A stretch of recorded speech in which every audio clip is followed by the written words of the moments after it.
Hey everyone, One Big Boss here. Welcome back to another episode of The Rundown. Episode 3 will focus on Resident Evil Operation Raccoon City.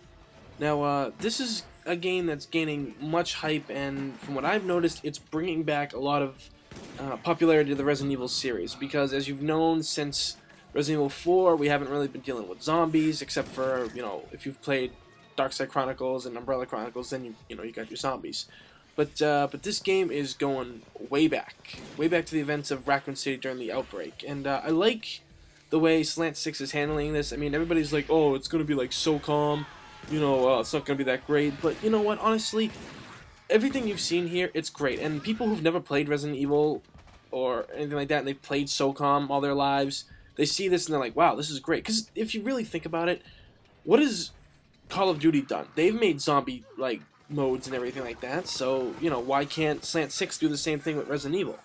And they're delivering, as you can see here. I mean, this game looks amazing. You cannot really say, much anything, really bad about this game. I mean, it's a game where you're definitely gonna be playing with your friends, especially this is a game that demands teamwork. Me and my friends, we're gonna love this. We've been waiting for this. We've been picking out what characters we're gonna be. I'm gonna be Vector. I mean, he's just awesome from the get-go. He's been trained by Hunk and everything. It's looking great, and I can't wait for this game to come out next month. I wish it wasn't March 20th, but you know what? I'll wait because I'm getting Revelations next week. But yeah, no. From everything that they're covering, it's I mean, looks like we got new creatures, like that weird little parasite spider thing right there. At least I think it was a spider. Can we see it again? No, we can't really. Oh, there it is. I can't see it. But, yeah, no, I'm really impressed with how they're handling it. I mean, they're bringing back all these characters that the franchise is about. Everything that everybody's loved. I mean, look, right here, we got the Nemesis going, all John Rambo, on these troops here and stuff. It's pretty cool. These missions are going to be good, and it's definitely a game we're not going to be disappointed with, because this is something fans have wanted for a long time. I mean, they want the old-style survival horrors back from the days of Resident Evil 1, 2, and 3, but they've seemed to have done a pretty good job at mimicking the real fear in the city, because in later trailers it'll show we've gotten so many enemies on screen, and it's not just a pack of zombies or a pack of hunters the next time we see them. It's a mix of everything. We have hunters, zombies, and what else do we have on there? Oh, and the lickers, too. They're on the screen all at once. That's something we really haven't seen in other Resident Evil games. It's always just one specific type in a room or on screen. You don't really see, zombie dogs with the humans or anything like that. And so, yeah, and, the objectives to this game are looking good. I'm liking what we're seeing so far. The whole Nemesis, I mean, we know he's not dead here, obviously. Speaking of the characters, we're having a lot of old faces return to this game. I mean, I kind of expected this in the beginning when a lot of people were complaining, well, all these new characters are great, I mean, they look really awesome, but is it just Claire and Leon in the game? Is that all that it's going to be? But as you can see here, we've got, Claire and Leon obviously right there, but we also have, Nikolai, we have Hunk that's returned, and we're getting Ada too. And everybody's asking me, well, where's Barry? Where is this person? Where is this other person? And this is going to be a game where, the characters we've gotten, it's already pretty amazing that they've come back. Obviously we're not going to get Barry. If they do a DLC skin or something like that, maybe down the road, I'm personally hoping for a Wesker cameo in this. I don't really need him as a playable character. I mean, if he's just in this thing for about 5 minutes, an off-screen thing, communicating with Ada like he did in the Umbrella Chronicles, then that would actually be pretty cool. But for me anyway, I would love that. But we've got a lot of characters with this this heroes mode thing going on. It's gonna give us a bunch of different options to choose to play as these characters, and who's gonna be who's gonna do good with who and what.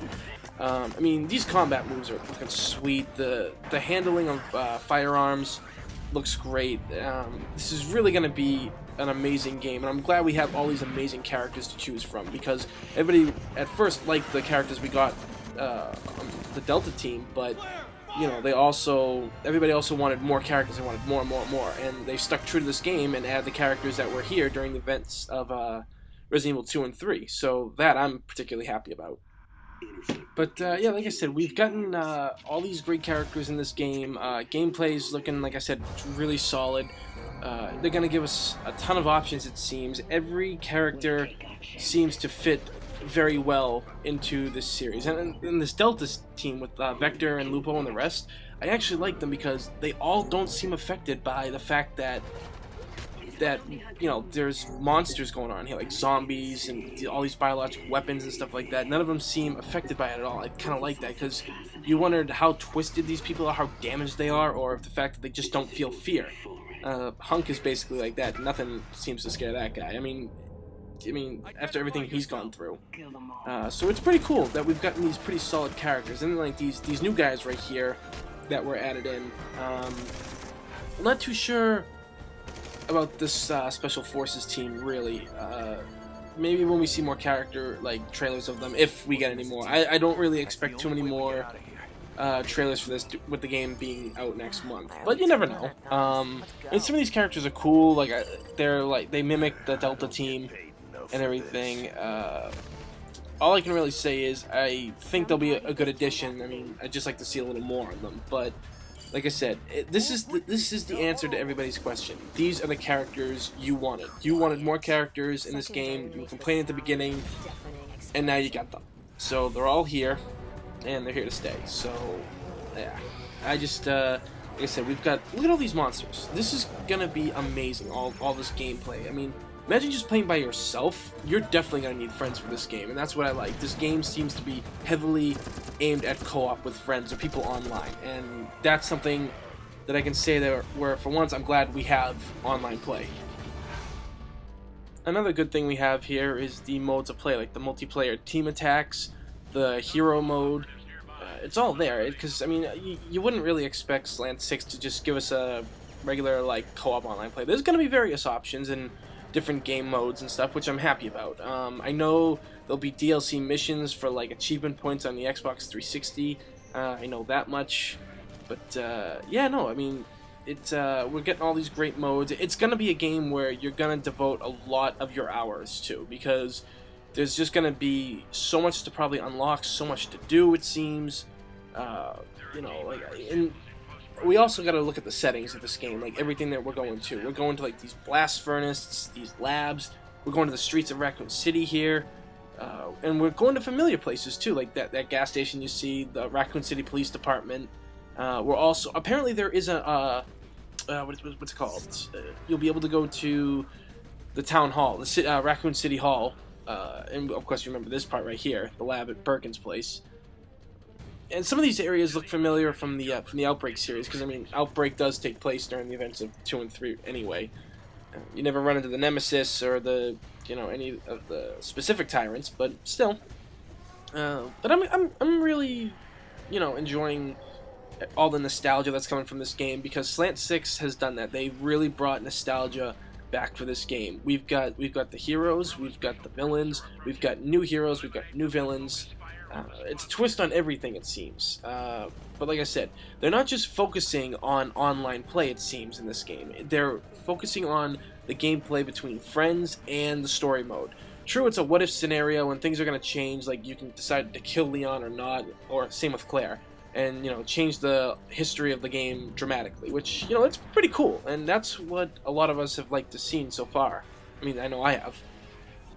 So, yeah, like I said, this game is amazing. It's something that every hardcore Resident Evil fan has ever wished for.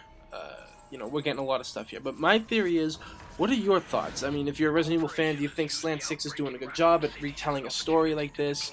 Do you think they're, should just stick to doing SOCOM games? What's your take on it? Do you like the way this is going? Do you like the voice actors that have been chosen? Is this going to be a game that you want? And if you're not a Resident Evil fan, or you've never played them before but you're a zombie fan, check this game out. I think you really should, and let me know what you think about it, because it's out March 20th. You've got plenty of time to think everything over. This game really does have a lot. Returning characters, favorite monsters, unbelievable bioweapons. The action seems full throttle while keeping the whole survival horror theme intact. I'm pretty sure there's still, ammo scarcely spread out and everything. something that a lot of fans like me don't really enjoy too much. But with a game like this, you know, it's whatever. I mean, they're practically in a war zone, so if you're gonna find ammo, I'm pretty sure they've made it practical. It's probably not just like in a potted plant somewhere. But still, regardless, I want to know what you all think of this game. Leave a comment below, and yeah, just let us know what your thoughts are. Do you like it? Do you hate it? What do you want to see in this game? What do you wish for further DLC, if there will be future DLC, which for a game like this I can guarantee there will be. So, at least I hope. So yeah, just, you know, leave your 2 cents at the bottom and I'll do my best to reply to them. There are no survivors. They're all dead. This is war. Alright everybody, that does it for episode 3 of the Rundown featuring Resident Evil Operation Raccoon City. So, as always, if you haven't, please subscribe because it's free in this day and age. Free's a damn good thing. I'm going to try to do some more Rundown videos in the coming weeks. I'm not sure of what yet, but I'll think of something. But for now, please leave comments below on what you think of this game because it looks amazing and I want feedback from everybody. Good, bad, negative, whatever. But, you know, until then, I will see you all next time.